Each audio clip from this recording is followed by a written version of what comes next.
We begin our marathon with the second episode where Crichton awakens to the alarm. I realize most of us do, but his sounds like it might be worse than "you have to go to work now." Yes, even on the bad day, it's unlikely your workplace will get blown up, although I'd keep my eye on the shifty-looking fellow in accounts. Nobody knows what it's about, but they track it to some small sealed-up port thing. They take turns poking their head inside, but no one seems to recognize it, only that it's broadcasting into deep space, which if you're on the run is bad. Aaron finally figures it out. It activates if it doesn't get a regular signal from the control collar that was on Moya before they removed it. Well, it can on account of we removed it. So there's that. There's also the matter of... yeah, that. They can't reach it. They can't shut down power to the area. It's Moya's brain, and she happens to be using it right now. And the signal is being generated using the entire hull. Crichton says the best thing to do is put Moya down in water, let that muffle the signal. But it's risky as there's no idea if she can lift off again. Still, it seems like the best plan.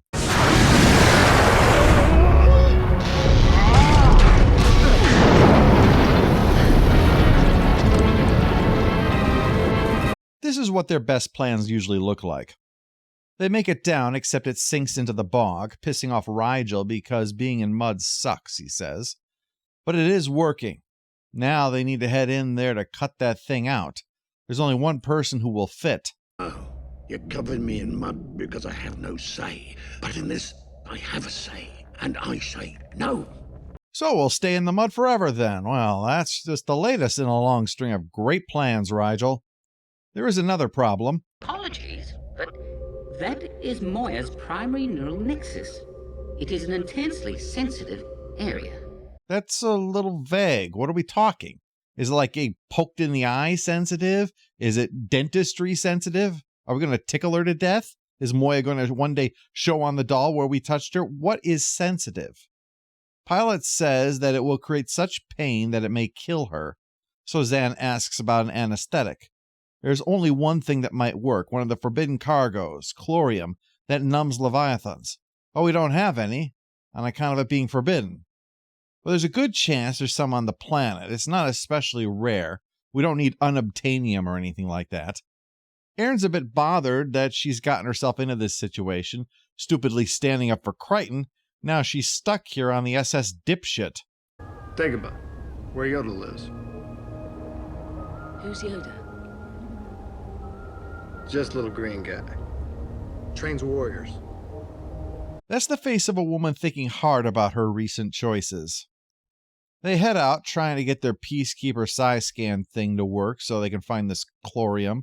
However, it seems that someone's coming this way in their Martian pickup with their space rifle. Dargo and Erin decide that they'll lead these yahoos away from Moya while Crichton goes hunting for their MacGuffin. Back on the ship, Zan asks about why Pilot didn't know about this doohickey. He says that when the Peacekeepers capture Leviathan, they hit him with a powerful sleep agent to make all the modifications, like putting on the collar and, of course, the nipple tassels. Somehow he missed that thing when he was piecing together what they had done to her during that time, but don't worry, I'm sure it's the last Peacekeeper thing on board. Elsewhere, Crichton has found what looks like a settlement with a out-of-control ham radio hobby.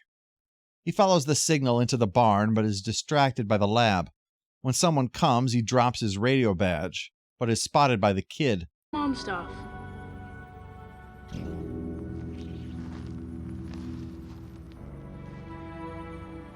Don't be afraid. A stable, man coming from heaven above saying, "Be not afraid." Maybe this is a Christmas story after all. The kid's named Fostro, and Crichton admits that he's from space. I mean, not like 20th century Earth as a prime directive. Well, I suppose we don't know what IASA's rules are. Probably hasn't come up yet. The kid gets scared by the tool, thinking that it's a gun, and it ends with Crichton getting zapped and paralyzed. That's bad. Worse is the kid's mom shows up, who's searching for aliens, and one's now immobilized in her living room. I'm talking to an alien? You're an alien, and I'm talking to you? In my kitchen? Oh, sorry, I didn't notice your open floor plan.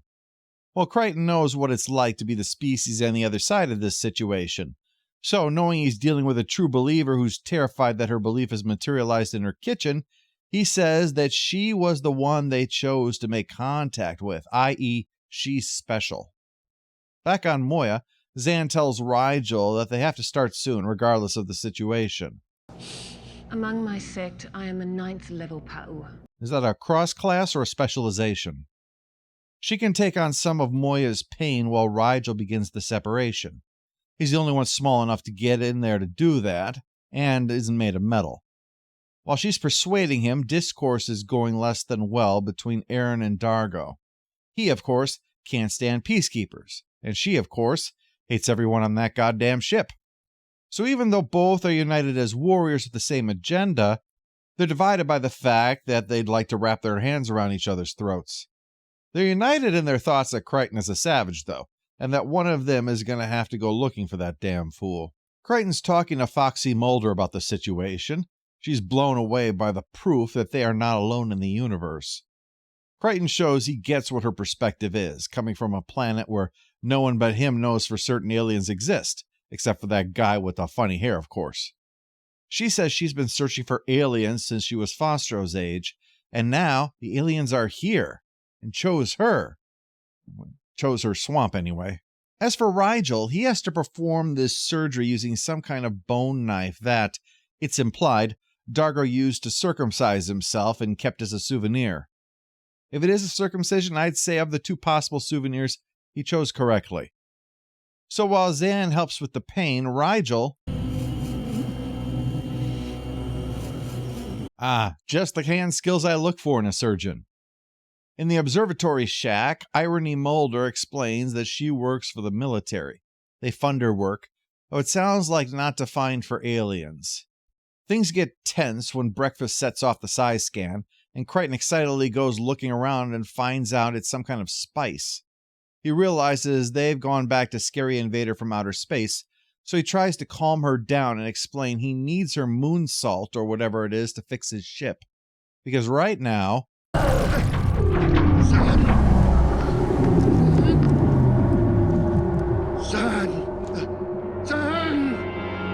things aren't going well without it. Rigel works to get Zan to come around, but fortunately Moya powering back up helps with that. But Moya is sinking still. It looks bad, especially when the military shows up and starts questioning the truth is down here. Well, she plays dumb that more time is needed, but he insists the proof is undeniable. All the evidence and the witnesses. This is the chance to prove she's right. There's intelligent life out there. On a good day, I mean. Aaron has made it back, so Rigel shares the bad news. We need to take off, or, and I cannot emphasize this enough, I might get mud on me. They're not going to take off. They need to get that thing taken care of, and Rigel's got to go in there and do that. He, however, has a different plan.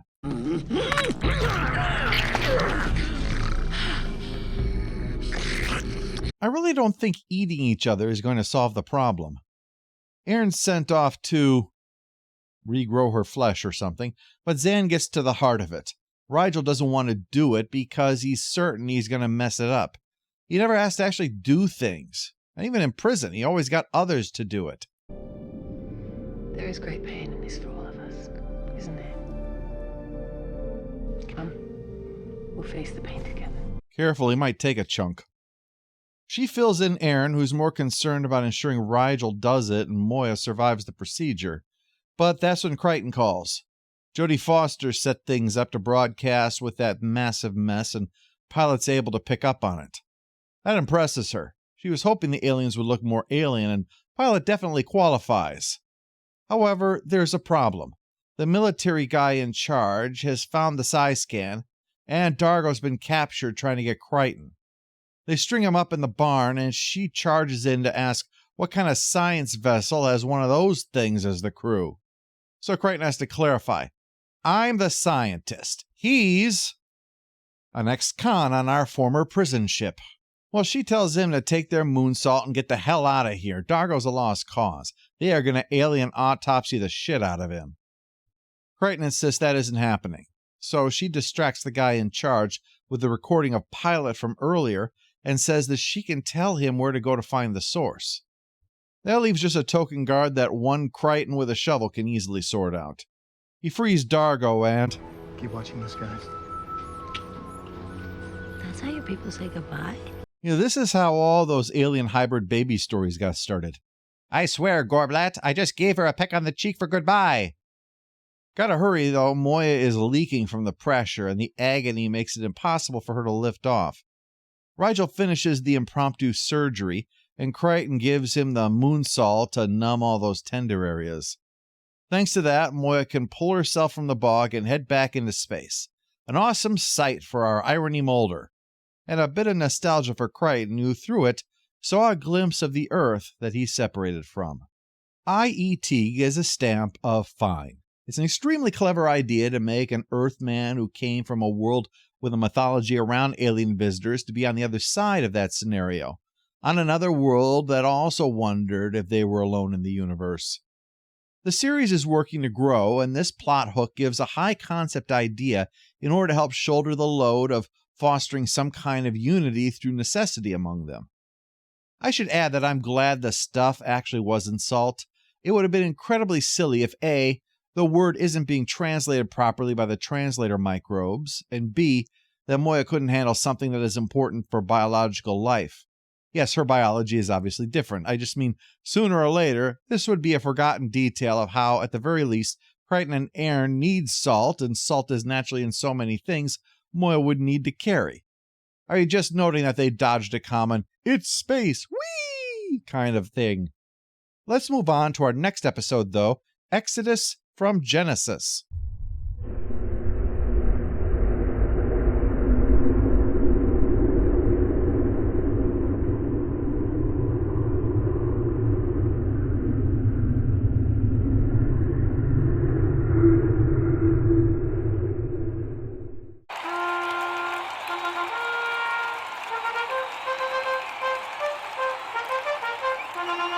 All hail the Overlord! All hail the Overlord! Oh, my bones are... I'm gonna recover from this, right?